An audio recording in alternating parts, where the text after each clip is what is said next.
Voici la révélation. Hein? Prévision de Dieu sur les 4 royaumes légitimes en Israël comme au Congo de promesse. Loin de plusieurs autres royaumes figurants, emblématiques ou royaumes volatiles. Je vous disais déjà que Israël et Congo, c'est une même chose aux yeux de Dieu. Regardez ici en haut. Vous voyez ici en haut, c'est ça Israël. Ici en bas, c'est ça Congo. Israël et Congo, c'est une même chose. Regardez comment Dieu avait prévu les 4 royaumes en Israël, de la même manière que Dieu avait prévu les 4 républiques ou les 4 royaumes au Congo. C'est la même chose. Premier royaume légitime d'Israël, c'était avec le roi Saül. Deuxième royaume légitime d'Israël, c'était avec le roi David. Troisième royaume légitime d'Israël, c'était avec le roi Salomon. Mais après Salomon, donc, le royaume d'Israël s'était divisé en 2.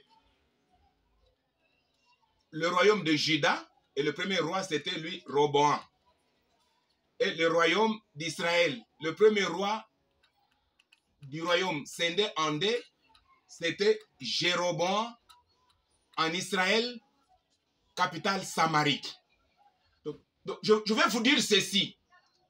À partir de Roboam, roi de Juda, jusqu'à la fin du royaume de Juda avec Sédécias, tous ces autant de rois qui sont venus, c'était les rois figurants emblématiques.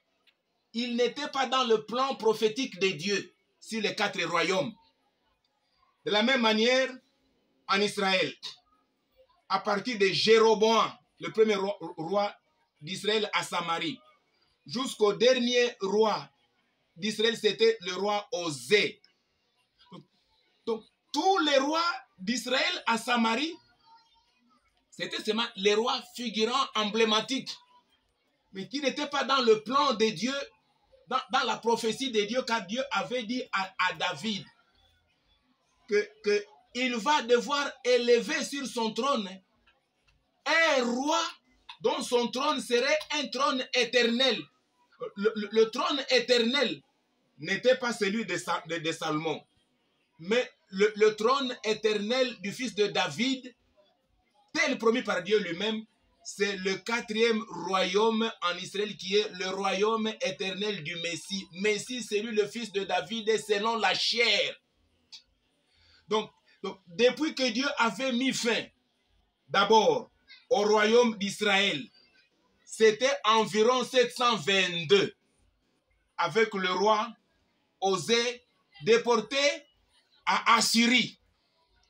Et plus tard, Dieu avait mis fin au royaume de Juda avec le dernier roi Sédécias, environ 586 avant Jésus-Christ. Depuis que Dieu avait mis fin au royaume figurant, et même si au Nouveau Testament, à partir de 1948, le peuple d'Israël, de la diaspora, ont encore reconstitué leur État. Et même aujourd'hui où je vous parle, il n'y a pas de roi en Israël, il n'y a que la succession des premiers ministres l'un après l'autre. Pourvu que le trône de David, il est vacant jusqu'à ce jour où on entend l'arrivée du Messie, lui, le roi de tous les rois de la terre. Le Messie, quand il viendra, c'est lui qui va marquer la fin des autres royaumes qui l'ont précédé de manière figurante. Jésus, c'est lui, le 4e roi, avec un règne éternel et éternellement irréversible en Israël. C'est la même chose avec notre pays, le Congo. C'est la même chose. Écoutez maintenant ce que je vais devoir vous révéler sur les 4 républiques ou les 4 royaumes du Congo. Écoutez, ce sont des révélations. Suivez la suite.